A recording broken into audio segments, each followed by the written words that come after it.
Hey guys, Jim here, coming back with another video. Today I want to do a video response from my friend Joe over at Four Soft Corners. Joe has surpassed 100 subscribers on his YouTube channel, and he's actually at 153 subscribers at the time of this video. And so congratulations, Joe. He's a great guy, very down-to-earth guy. If you're not familiar with the channel, I'll leave a link in the description as always. Go on over and check him out. I think you'll like what you see there. Anyway, he wants us to do a video response, and he wants to know what qualifications we look for when we purchase a card, and is there anything that, we just wouldn't be able to get past as far as condition or the way a card looks when purchasing a card. So for me, I mostly collect vintage, so there's really nothing that would prevent me from buying a card. I mean, obviously, if there's any issues like paper loss, like on a player's face or right across the body, like, something that takes away from the visual look of the card, that would probably dissuade me. But again, for me, it depends on the card, and it depends on the player, and it depends on the cost. So basically, those are my criteria. So let me use this as an example. If I found a 1933 Gaudi Babe Ruth card that was falling apart, but it was within my budget and in my price range, I would be more than happy to purchase it. There would be a lot that I would be willing to overlook for a card like that. But basically, I don't really have any criteria. My criteria is that when I'm trying to buy a card, I want to find the best looking card I can find that's within the budget that I have to spend on that particular card. Again, that's in the vintage world. If I'm buying modern cards, again, a lot of it depends on my budget. If it's a very expensive modern card, which I don't buy anyway, but if it was, I would just try to buy the best looking, best condition card I could find for the price that I wanted to spend. But typically, when I'm looking at modern cards, I want, I want something that's near perfect. I'm not gonna, sacrifice, creases and stuff like that on modern cards. It just doesn't make sense. But so I've got a few cards I just want to show here as examples. First of all, I'll show this 1949. This is an MP and Company Yogi Berra, and I actually bought this card raw, and it's hand cut. So I was very surprised to get a number grade on it. First of all, I bought it raw and I had it graded, and so you can see that there's corner issues, there's edge issues, there's surface issues, but it's a 1949 card of Yogi Berra. Even though, it's a kind of a cartoon card and it's kind of a goofy set, it's still a pretty cool card to have. And, I came across this card and it was very well priced, and I thought it would be a cool card to have. So the condition issues didn't bother me. And I purchased it, and I had it graded. It came back at 1.5, which was I was very happy with. Another card would be this 1935 Diamond Stars, Jimmy Fox. This is a card that I have wanted for a long time, and this is a 1, and you can see that the corners are pretty much rounded right off there. There's there's edge issues, a little bit of discoloration on the border.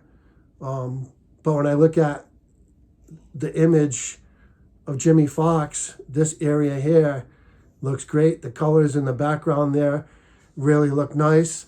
This is a card that's actually come down quite a bit in price, but it's still, I probably at some point will upgrade this card, but at the time I purchased it, I just wanted to have an example of the card, and I was willing to let a lot of the condition issues go, because I thought that like I said, the image and the colors presented very nicely, and I didn't care about the other issues. I was just happy to actually add this card to my collection, which I've very much wanted for a long time. So that was that one. Another card, 1948 Leaf, Joe DiMaggio. This card here is, especially if it had a number grade, you know, even a 1 or a 2, they're up over $700 or $800. And so I bought this card raw. There is an issue up here, you can see it. Didn't care. At the time I bought it, the dealer I bought it off of, it was a local purchase, and he swore up and down. I specifically asked him, you know, any issues with, you know, being altered or anything like that, and he swore that in his 40 years of experience that this card is good, nothing to worry about. So I bought it, expected to get maybe a 1.5 if I was lucky, but was just thrilled to have the card. Just a great card of one of the game's all-time great players. And, you know, to have this surface issue up here, which really didn't affect, you know, the general presentation of the card, I was more than willing to look past that. And I was very disappointed when I sent it to PSA and it came back as authentic altered. I'm not sure why it's altered. It does measure the appropriate size as any other 1948 Leaf. So just from talking to people that are a lot smarter than myself, it's believed that possibly there was some kind of a repair done maybe over here where that surface mark is, and maybe that's why PSA deemed it to be altered. I don't know. I was kind of a little upset when I got this card back. Went back, talked to the guy I bought it off of, and he offered me a full refund for the card. I could have given it back to him, but I just decided at the end of the day, it's a great card. It's still a great card. It's you know, even being altered, you know, you'd pay, you know, $300 or $400 probably for this card.